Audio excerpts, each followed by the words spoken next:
death by silent treatment. The silent treatment is a well-known and highly effective manipulation that we deploy against our victims. Easy to do, low in energy expenditure, a passive-aggressive measure which is the mainstay manipulation of the mid-range narcissist, although it will be used by all of our kind. It comes in two varieties. The present silent treatment, we remain physically proximate but ignore you or stay silent and glare at you, or the absent silent treatment, where we vanish.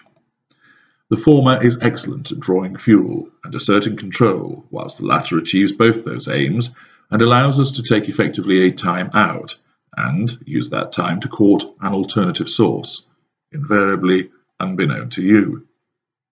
The primary purpose of a silent treatment, like most of our manipulations, is the drawing of fuel from you. You become concerned that we will not speak to you, upset that we are not responding, angry that we remain sat there ignoring you. You are worried that you have not heard from us, distraught at our absence, fuming at our disappearance, and whether you are talking to us directly, sending messages, leaving voicemails, or turning up at some place where you hope to find us, you are invariably frothing with proximate fuel which we lap up. We also benefit from doses of thought fuel too.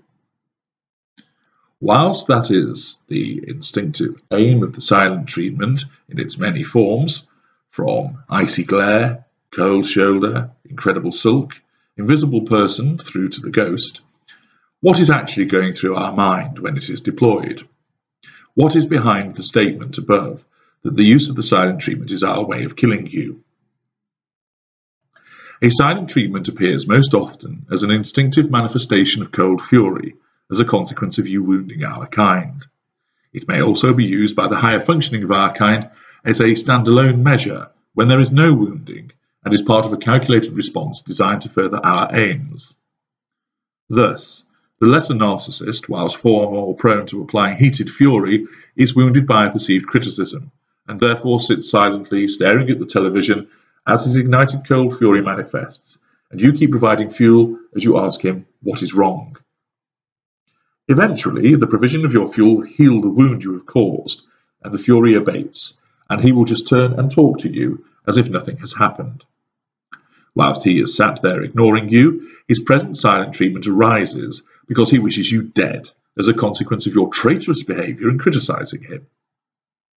However, if you are dead, then he will not provide fuel, and as a consequence this instinctive response is a further example of the contradictory behaviour we engage in purely to fulfill our needs.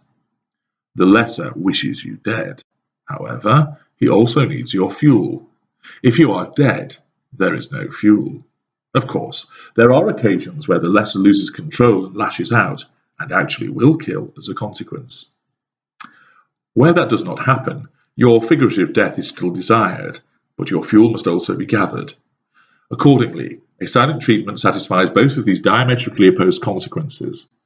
You are treated as dead because you are being ignored, but the fuel is still provided. The mid-range narcissist has a similar instinctive response. He also wishes you dead for your disgraceful and disloyal criticism of him. Of course, he also needs your fuel, and given his passive-aggressive nature, he is far removed from actually doing something that would kill you. Thus, the silent treatment appeals to him especially. He is not bold enough to drive a knife into you to kill you. So instead, he slinks away, coward that he is, and slays you through an absent silent treatment. In his mind, he satisfies the need to punish you through this death, yet at the same time, he garners fuel from your desperate voicemail messages, asking him where he is. Both the lesser and especially the mid-range narcissist will use various forms of the silent treatment as a means to achieve this killing, and it is an instinctive response.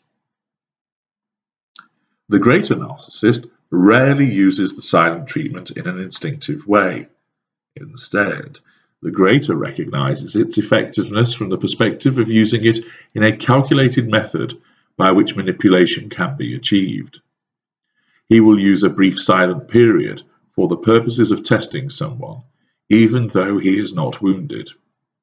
He will decide that somebody needs to learn a lesson in terms of who is in control, and whilst he is not wounded, he deems it appropriate to deploy the silent treatment so the victim is subjected to further control. The greater's response is not one of wanting you dead. That is the knee-jerk reaction of the lesser and the mid-ranger. That hatred and fury rising as they rail at your audacity in wounding them, their disgust for your craven ways after all they do for you, and such is the vitriol towards you that is pumping around their bodies, they wish you dead, and the silent treatment is an instinctive way of achieving that, whilst catering to the need to exert control and draw fuel. The greater sees the silent treatment as a way of slaying those elements of your character which you hold dear. You want to help people. If that person evades you, you cannot help. You want the truth. If that person has vanished, you can gain no answers to establish why they have done what they have done.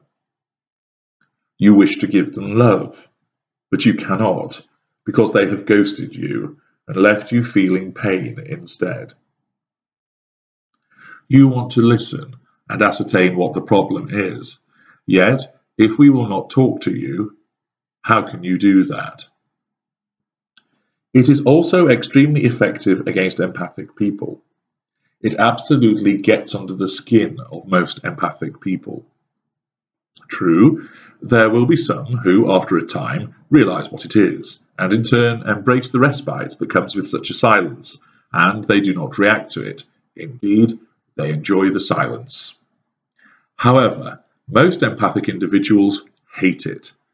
They cannot stand the response, the imposition of guilt that it generates, the confusion, the uncertainty caused by a failure to respond. Is he just busy, or is he ignoring me? This is a frequent dilemma that causes considerable consternation to the empathic individual. Accordingly, the greater, knowing just how effective a manipulation this is, will use it as part of his or her ongoing campaign of control, as opposed to an instinctive reaction. We greaters see it as a way to kill your resistance to our control. The greatest approach is one where your various good and empathic traits are denied, frustrated, and, in effect, killed. Killing somebody is the ultimate expression of power and control. Life has been taken away.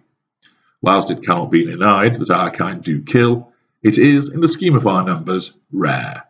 It is also a counterproductive act, because if we kill our primary source, we lose an excellent provider of fuel, and bring about a potential fuel crisis, as we have to find a new primary source, and usually this must occur quickly. Furthermore, there are, of course, the potential ramifications arising from the commission of murder, albeit those considerations are often far from our minds when the act of murder occurs. We want you dead for your treachery. We want you dead because it is the ultimate expression of power and control. Yet, we need you very much alive. The silent treatment satisfies both desires, and that is why it is our way of killing you.